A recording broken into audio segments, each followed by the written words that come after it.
अगर 2024 में फिर वो वापस आ गए तो आप एक बार जान लीजिए, पुराना डॉक्टर भीमराव अंबेडकर और जो संविधान सभा की बनाया हुआ जो संविधान है उसको बदलकर नरेंद्र मोदी संविधान को करने वाला।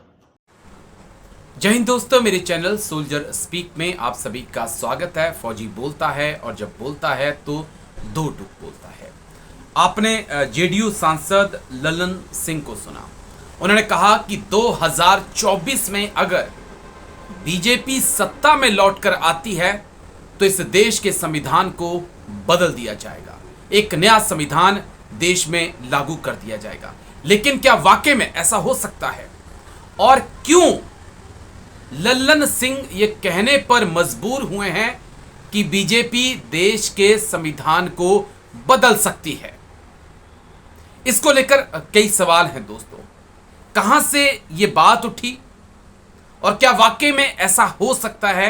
क्या इतिहास के झरोके में जब बीजेपी के लिए फैसलों को, प्रधानमंत्री मोदी, गृह मंत्री अमित शाह के लिए फैसलों को देखें तो क्या इसका आभास होता है कि आने वाले वक्त में बीजेपी संविधान को बदल सकती है, एक नया संविधान देश पर लागू किया जा सकता है? इसके बारे में डिटेल से बातचीत होगी, लेकिन पहले सुनिए क्या कुछ जेडीयू सांसद लल्लन सिंह ने कहा। पूरे लोकतंत्र को अपने नाम से कर रहे हैं, पूरे लोकतंत्र को अपने नाम पर लिखा। अभी देखा कुछ दिन पहले, हमने 4-5 दिन पहले उनके यहां कोई सलाहकार है, उन्होंने कहा कि पुराने संविधान को बदल के नए संविधान को बनाने की जरूरत है। अगर 2024 में फिर वो वापस आ गए तो आप एक बार जान लीजिए, पुराना डॉक्टर भीमराव अंबेडकर और जो संविधान सभा की बनाया हुआ जो संविधान है उसको बदलकर नरेंद्र मोदी संविधान को करने वाला। तो दोस्तों थोड़ा सा पीछे चलना पड़ेगा हमें, ज्यादा नहीं, 4 से 5 दिन पीछे हम चलेंगे। प्रधानमंत्री मोदी के आर्थिक सलाहकार परिषद के चेयरमैन हैं, नाम है विवेक देवराय। उन्होंने एक आर्टिकल लिखा एक अखबार के अंदर, जिसका हेडलाइन उन्होंने दिया, there is a case for we the people to embrace a new constitution. और उनके कहने का लबोलुआब यही था कि एक नया संविधान अपनाने का आधार दिख रहा है और इसके बारे में विचार किया जाना चाहिए।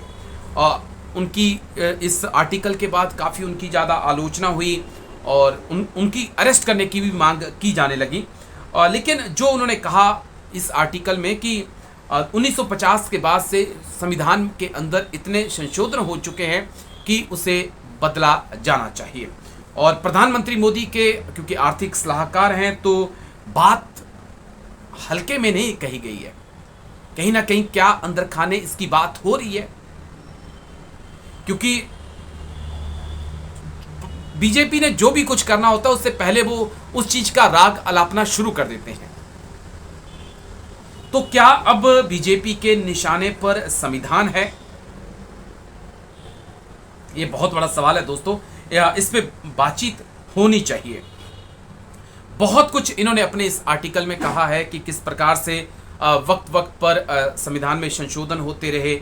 साथ में वो ये भी कहते हैं कि ऐसा नहीं है कि संविधान को बदला नहीं जा सकता है। तमाम आलोचना उसकी हुई, लेकिन मैं उनकी बात पे नहीं जा रहा हूँ, मैं पॉलिटिकल बात कर रहा हूँ कि और क्या वाकई में ऐसा हो सकता है जैसा लल्लन सिंह बोल रहे हैं कि 2024 में अगर बीजेपी जीत के आई तो संविधान को बदला जा सकता है? क्या पॉसिबल है?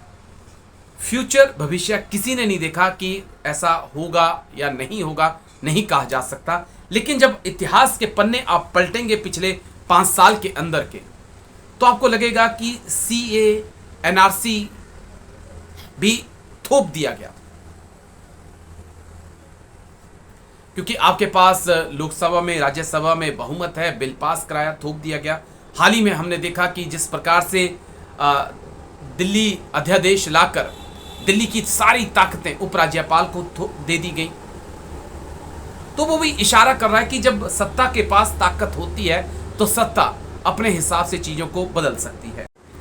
इसके अलावा अगर हम बात करें चुनाव आयोग के अध्यक्षों की नियुक्ति, तो उसके लिए भी सुप्रीम कोर्ट सामने आया और कहा कि नहीं, चुनाव आयोग के अध्यक्षों की जब नियुक्ति हो तो उसमें न्यायाधीश की भूमिका होनी चाहिए, सीजीआई उसमें शामिल होना चाहिए।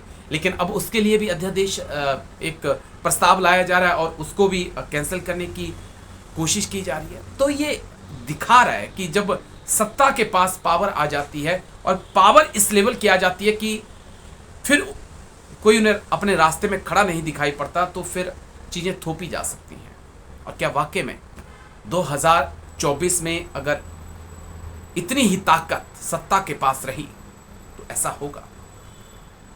मैंने जैसा पहले भी कहा कि फ्यूचर किसी ने देखा नहीं है, लेकिन जब आप पीछे जाएंगे, पिछले 5 सालों के अंदर देखेंगे, तो ऐसे तमाम डिसीजन आपको मिलेंगे जो थोपे गए, देश जलता रहा, लेकिन सत्ता अपने उन डिसीजन के ऊपर कायम रही। लेकिन सवाल यह भी है दोस्तों कि उन डिसीजन के बाद हुआ क्या? क्या कोई मुझे बताएगा CAA NRC से क्या हुआ? कितने लोगों को इस देश से निकाला गया और कितने लोगों को नागरिकता दी गई? या फिर एक माहौल बनाने के लिए CAA NRC का राग छेड़ा गया?